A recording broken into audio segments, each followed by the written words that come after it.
안녕하세요, 깜투입니다. 오늘은 제가 새로운 디스커스가 한 마리 들어왔어요. 그래가지고 얘가 들어온 기념으로 이제 조금 고가종 디스커스들이 많잖아요. 특히 야생종 중에 그런 애들에 대해 조금 얘기를 해보려고 해요. 이제 일단 제가 오늘 데려온 애는 망갈이라는 채집지에서 들어온 디스커스고요.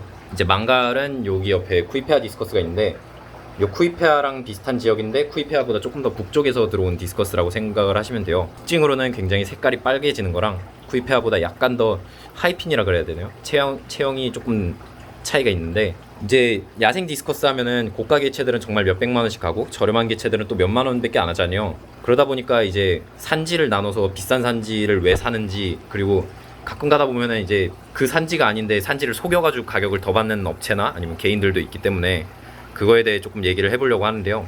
나누는 거에 대해 먼저 말씀을 드리면은, 이거는 뭐 사육자 입장에서는 뭐 크게, 그냥 사육만 하는 입장에서는 크게 그렇게 중요한 건 아니에요, 산지 자체가. 왜냐면은 그냥 자기 눈에 이뻐 보이기만 하면 장땡이거든요. 솔직히 누가 뭐라 그러는 것도 아니고 자기 개체 갖다가. 근데 이제 브리딩을 할 때는 얘기가 달라져요. 브리딩 같은 경우는 이제 아마존 자체가 너무 넓다 보니까, 그러니까 강이 엄청나게 넓어요. 디스커스들도 하플로 타입이 여러 개로 나뉜단 말이에요. 그러니까 여러 가계군들이 있어요. 그러니까 가족 단위가 있는 거죠, 얘들이. 그래서 채집지마다 평균적으로 잡히는 디스커스의 스타일이 달라요. 그리고 그거는 번식을 했을 때 번식해서 F1들이 나왔을 때도 그게 영향을 미치기 때문에, 그 특정 산지에서 어떤 스타일의 개체가 많이 나온다면 그 산지의 개체들 갖다가 번식을 한다면 그런 스타일의 애들이 많이 나오겠죠. 그리고 그 스타일을 우리는 보통 산지의 특성이라고 많이 얘기들을 하는 거고, 그러다 보니까 이게 그런 평균적인 스탯이 높은 산지일수록 뭐 수요가 많은데 구하기 힘들면 당연히 가격도 올라가겠죠. 그러다 보니까 이런 산지들을 굉장히 자세하게 나눌 수밖에 없는 거예요, 브리더 입장에서는. 그리고 많이 나눠질수록 좋은 거고. 근데 이제 국내에서 문제가 되는 거는, 이제 그 산지가 아닌데 이거를 이제 다른 산지라고, 조금 더 가격이 높은 산지겠죠, 일반적으로. 그런 비싼 산지라고 막 속여가지고 판매하는 경우가 꽤 있다는 건데, 이거를 저는 어떻게 좀 해석을 하고 싶냐면은, 일단 사육자의 문화 차이라고 조금 봐요, 저는.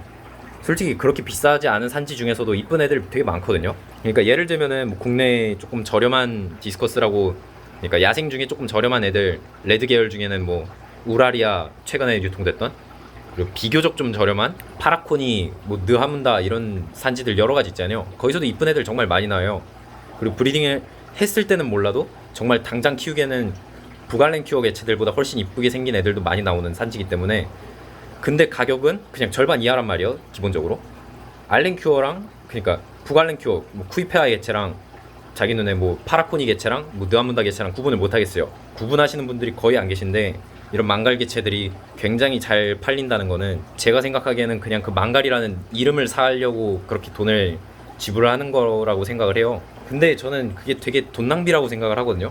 솔직히 뭐 브리딩을 할 것도 아니고 그냥 사육만 할 건데, 자기 눈에 똑같이 생긴 개체를 뭐 누가 뭐라 하는 것도 아닌데 굳이 가격을 뭐 배를 더 주고 구매를 해야 되나. 그냥 적당한 가격선에 제일 이쁜 애를 그냥 고르면 되는 게 아닌가라는 생각이 드는데, 뭐 국내에서는 뭐 그게 잘 안 먹히나 봐요. 어쨌든 조금 말이 세긴 했는데, 아예 브리더라면은 또 다르게 생각을 해야죠.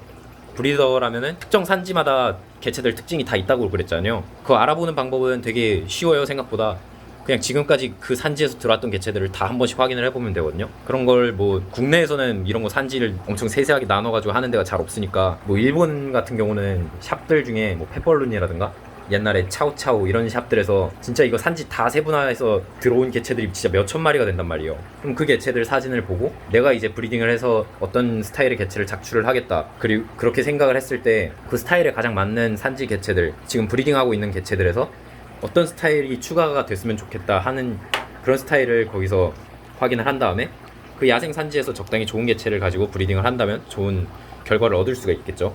폴립도 이런 식으로 강마다 아니면은 이제 조금 차이가 있는 그런 산지마다 이걸 나눠서 누군가 수출을 해줬으면은 정말 브리딩하기 편했을 텐데, 또 좋은 개체를 만들기도 쉬웠을 거고 뭐 하는 그런 아쉬움이 있는데, 이미 디스커스 시장에선 그게 되고 있으니까 뭐 조금 되고 있는 시장에서는 조금 이거를 잘 이용을 해야 되지 않을까 싶어서 말씀을 드리게 됐어요.